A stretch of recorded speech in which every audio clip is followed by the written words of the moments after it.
मोगाळ भावणानो, आयज आमकां 25व्या स्तोत्राचें शिकप करूंक जाय. तर पयले सुवातेर पयल्यो 2 वळी आमी वाचुया. सोरेस्परा मुजे देवा, म्हजो आत्मो तुका उबारता. हांवें तुजेर विस्वास दवरला. म्हाका फटवोक दिवं नाका. म्हज्या दुस्मानाक म्हजे वयर नाचूक दिवं नाका. मोगा इश्टानो, दावीद सोरेस्परा खेरीज आनीक कोणाचेरूच आपणाचें मन लावंक तयार ना. ताका खबर आसा की कोणूच आपल्याक आदार करूंक शकना. आदार फकत सोरेस्परा वरवींच ताका मेळूंक शकता हाचो अनुभव ताणें बरोच घेतलेलो आसलो. सोर पदवेदार देव, स्वर्गाचो आनी संवसाराचो रोजनार दोनी देव वच ताजो आदार जावन आसा आनी हें बरे भशेन ताणें शिकून घेतलेलें आसलें. कारण ताच्या मोगाच्या कडल्यान ताका कांयच आदार मेळूंक नासलो. ताका आदार दिणारो फकत दोनी देवूच जावन आसलो. सुखान दुखान त्रासान तो दोनयाचेर पातयेवन रावलो आनी देवान ताका सोडलो ना. देवान सगळी गरज ताची भागयली. शांतेन समाधानान देवान ताका दवरलो. 25व्या स्तोत्राची 3री वळ आमी आतां वाचुया आनी पळोवया आमकां तातूंत कितें दिसती पडटा तें. तुजेर विस्वास ठेवतात तीं केदींच फटोवची नात. जीं कोण दिल्लें उतर बेपरवान मोडटात तींच लोजेक पडटलीं. दाविदाचो अनुभव वोच जावन आसा की देवाचेर पातयेतात तीं केदींच लोजेक पडचीं नात. आनी ह्या संकश्टाच्या वेळार दावीद देवाचेरूच पातयेवन आसा. मुखार 4थ्या आनी 5व्या वळीन दावीद कितें म्हणटा तें पळोवया. सोरेस्परा, तुज्यो वाटो म्हाका दाखय आनी तुज्या स्वताच्या मार्गावेल्यान म्हाका चलय आनी म्हाका तुजी जाणवाय शिकय. तूं म्हजो देव, तूंच म्हजो तारोक. मोगाळ भावणानो, आयज 2 वाटो आसात आनी ह्यो दोनूय वाटो मनशाच्या मुखार आसात. एक वाट इफेर्नाची आनी दुसरी वाट देवाची. देवाचे वाटेन गेल्यार आमी सासणाच्या जिविताक पावतात. संवसाराचे वाटेन गेल्यार आमी नरकांत पडटात. तर आयज आमकां देवाचे वाटेन चलची गरज आसा. तर मुखावेले वळीन दावीद कितें म्हणटा तें पळोवया. सोरेस्परा, तुजी काकूत विसरूं नाका. तुजो पुर्विल्लो काळांतलो मोग मनान दवर. मोगाळ बाबणानो, ह्या सुवातेर देवाचें बरेपण हें दावीद दाखोळ करता. देवान जो मोग दाविदाक दाखोळ केलो तोच तो ह्या वेळार उगडासा काडटा. दावीद 25व्या स्तोत्राच्या 7व्या वळीन कितें म्हणटा तें पळोवया. हे सोरेस्परा, हांव तरणाटो आसलो तेन्नाची पातकां तूं उगडास हाडूं नाका. तर माये मोगान म्हजो उगडास कर. दावीद आपणाच्या पातकांचो देवाक उगडास करचो न्हय अशें सांगता. आपणाक देवाच्या दयेची आनी माये मोगाची गरज आसा अशें तो म्हणटा. 8 ते 9 वळींनी दावीद कितें म्हणटा तें पळोवया. सोरेस्पर बरो आनी एकाच उतराचो. वाट चुकलोल्यांक तो मार्गार हाडटा. खालत्यांक तो स्वताच्या मार्गान चलोवन व्हरता. दुर्बळांक तो आपली वाट दाखयता. मोगा इश्टानो, देवाचें बरेपण, ताजो माये मोग ताणें क्रिस्ता वरवीं आमकां दिल्लो आसा. जेजू क्रिस्तान पातकांच्या पासत मरण सोंसलें. तांची खास्त ताणें आपणाचेर घेतली आनी जे खालतिकायेन चलतात तांकां सोरेस्पर नीट वाट दाखयता. 25व्या स्तोत्राच्या 11वे वळीन अशें बरयल्लें आसा. ए सोरेस्परा, तूं तुज्या नांवा पासत म्हज्या दुश्टपणाचें बोगसणें तूं म्हाका फावो कर. हांवें जायतें वायट केलां. मोगाळ बाबणानो, सोरेस्पर देव क्रिस्ता वरवीं आमच्या पातकाचें बोगसणें आमकां फावो करता. खरें पळयल्यार आमचे गुन्यांव बोगसूंक जायना तितले जावन आसले. तरी पूण देव काकूतपण, तो दयाळ, तो सोंसणीकायेन आसा आनी त्याच पासत आयज आमच्या पातकाचें आमकां बोगसणें मेवटा. सोरेस्पोर देवान दाविदाक बक्षिलो आनी आयज तुमी जर जेजू क्रिस्ताचेर विस्वास दवरलो तर तो तुमकांय बक्षितलो. तर मोगा बाबळांनो, आतां 25व्या स्तोत्राचे 15 ते 17 वळींनी आमी पळोवया. म्हजे दोळे सोरेस्पोराचेर लागलोलेच आसात. तो म्हजे पांय फासांतल्यान वाटायतलो. तुजे दोळे म्हजेर घाल, म्हजी दया कर. हांव पळय एकसुरो आनी दोळडिरो. म्हज्या काळजाचे उस्के ओळू कर. म्हज्या तळमळ्यांतलो म्हाका निवार. मग इश्टांनो, दाविदाच्या मनाचें एक सुंदर चित्र आमकां ह्या सुवातेर पळोवंक मेळटा. एके सुवातेर तो सोरेस्पोराचेर भावार्थ धरून आसा, तर दुसरे सुवातेर तो सोरेस्पोराक उलो मारीत आसा. असलो अनुभव तर सगळ्यांकूच आसतलो. जे कोण देवाची भिरांतेन चलतात तांचे पसत आयज हो एक बरो अनुभव जावन आसा. जेन्ना मनीस संकश्टान आसता तेन्ना देवाचे मोदें आनी तांचे मोदें एक वणत तयार जाता. आनी जेन्ना वणत तयार जाता तेन्ना तांचें मन एकदम बिगडटा. तांच्या मनान व्हड संकट आयिल्ले भशेन तांकां दिसता. पूण देवाच्या भुरग्यांनी भियोचें न्हय, कारण देव आपणाच्या भुरग्यां पसत सदांच आजिरूच आसता. 25व्या स्तोत्राचे 18 वळीन दावीद कितें म्हणटा तें पळोवया. म्हज्या आट्या विट्याचेर नदर घाल, म्हजें कोश्ट पळय आनी सगळीं म्हजीं पातकां भोगोस. जेन्ना दावीद संकश्टान आसलो तेन्ना तो ह्यापरी मागणें करता. 19 ते 22 वळी आमकां कितें सांगता तें आमी पळोवया. म्हज्या दुस्मानाक पळय, ते जायते जाल्ले आसात. ते म्हजो देस करतात. म्हज्या जिवाची राखण कर. म्हाका सुटका फावो कर. हांवें तुजो आसरो धरलेलो आसा. म्हाका लोजेक घालिनाका.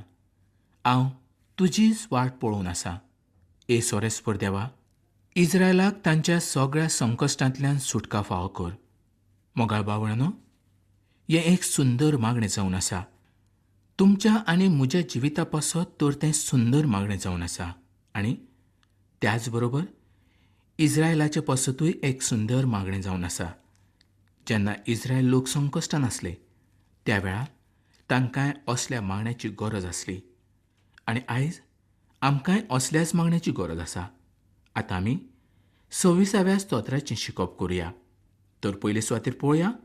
पयल्या 2 वळींनी दावीद म्हणटा, ए सोरेस्परा, म्हजी नीत कर, कारण हांव सात्वीकपणान चल्लां. हांवें सोरेस्पराचेर विस्वास दवरलेलो आसा. ए सोरेस्परा, म्हाका कोसाक लाय. म्हाका तपासून पळय. म्हजें मन आनी म्हजें काळीज तपासून पळय. मोगा इश्टानो, हें स्तोत्र दाविदाच्या वागणुके संबंदी आमकां सांगता. दाविदान एक व्हड पातक केल्लें आसलें, पूण तो त्या पातकान रावूंक ना. जरी ताणें तें व्हड पातक केलें तरी त्या पातका संबंदी ताका जायतें दूख जाल्लें आसलें. आनी त्या उपरांत ताणें तें पातक परत केन्नीच केलें ना. आनी जें पातक दाविदान केलें तें पातक बाबिलोनाचो राजा सदांच करतालो. पूण दाविदाचें पातक सगळ्यांकूच दिसून आयलें. जसो बर्फाचेर तांबडो दाग पडटा तसो ताचे जिविताचेर हो एक तांबडो दाग जावन आसलो.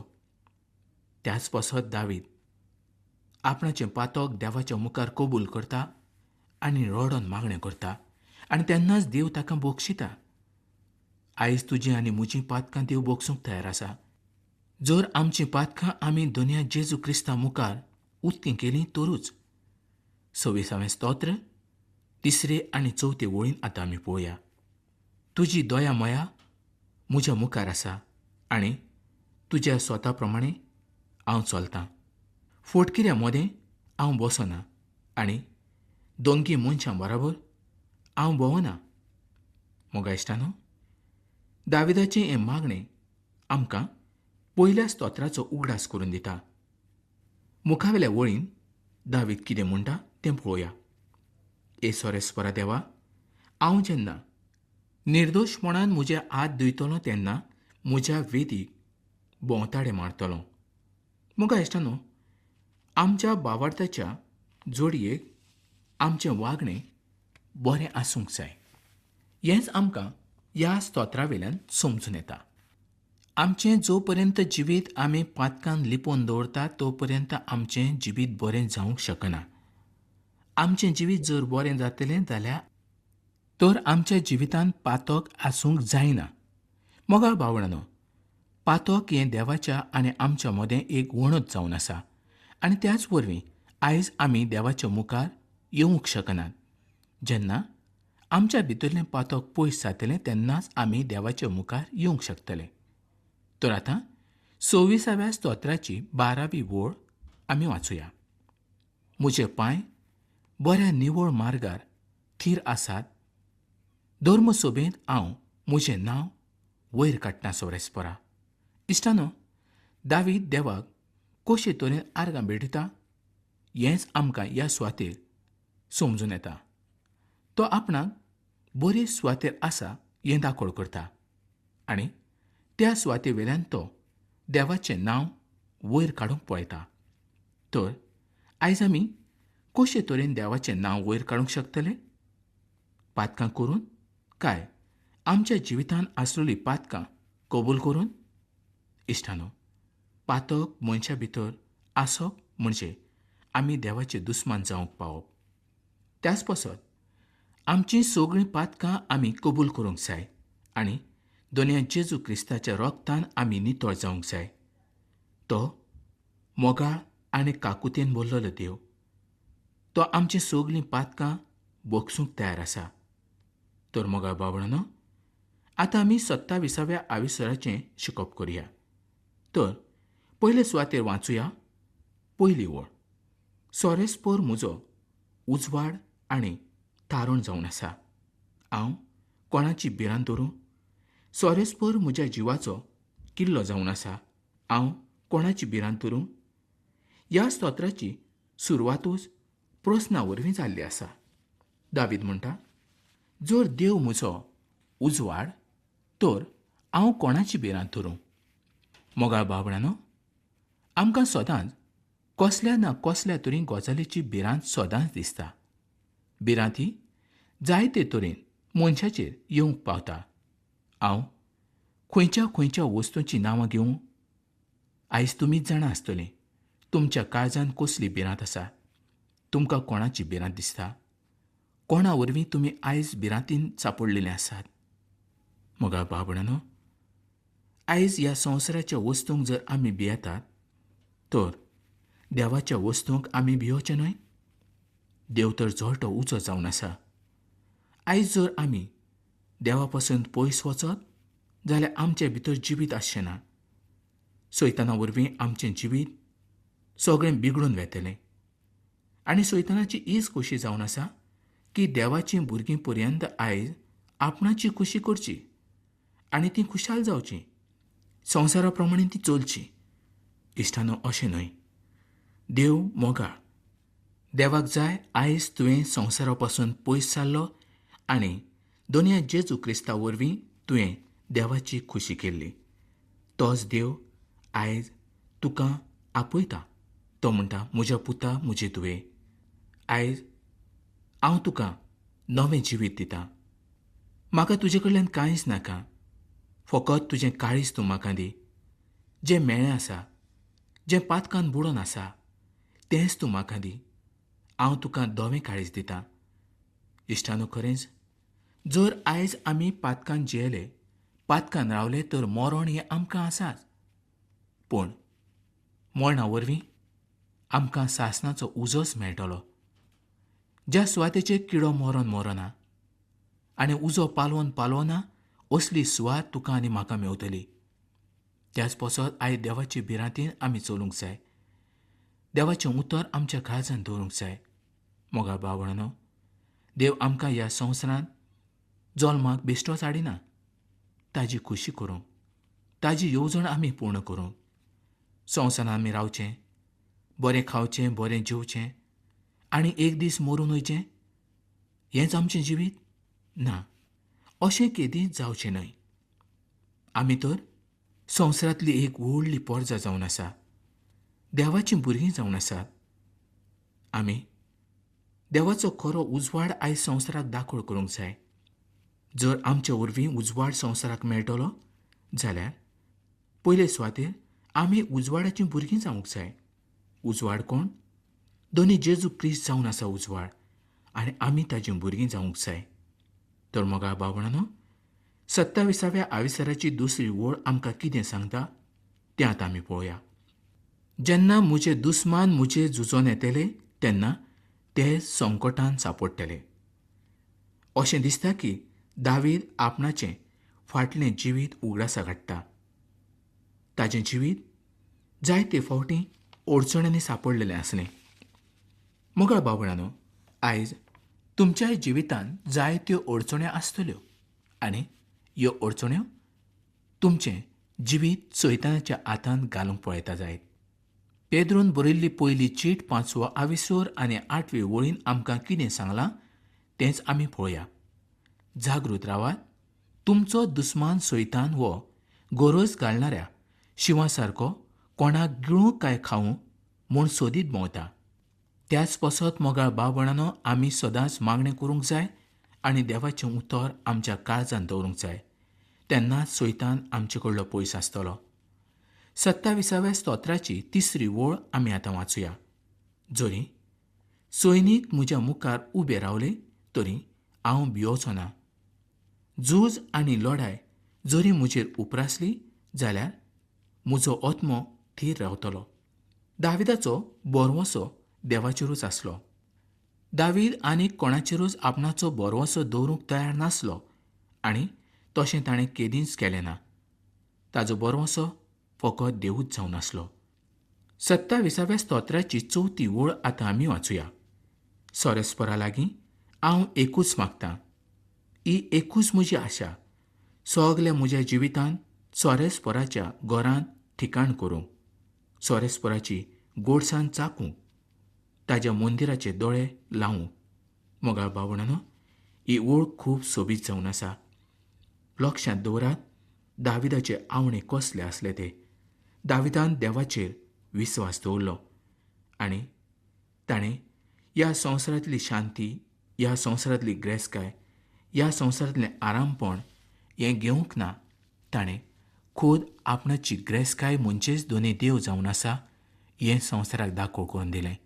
आनी त्याच वरवीं आयज तो तुज्या आनी म्हज्या जिवितांत व्हड काम करूंक पळयता. मोगाळ भावणानो, संवसारांत आमकां कोण आसा? जें कितें ह्या संवसारांत दिश्टी पडटा तें एक दीस नाश जावन वेतलें. पूण देव आमचो काकूतपण, तो आमचो बळवंत देव. ताजे वरवीं आयज आमकां सगलें मेवता जर आमी ताजी खुशी केली जाल्यारूच. तर मोगाळ भावणानो, हांव जाणा आयज तुमकां जायते तरेचें दूख आसतलें. तुमी व्हड त्रासांतल्यान वेता जायत, व्हड भार घेवन आसात जायत. तुमी भिवची गरज ना. देव तुमकां आदार दितलो. तर मोगाळ भावणानो, आयज तुमची कसली मागणी आसात आयजूच चीट बरयात आनी म्हाका कळीत करात. तर ही कार्यावळ आमी हांगा सोंपोवया आनी फुडल्या कार्यावळींत आमी परत मेळुया.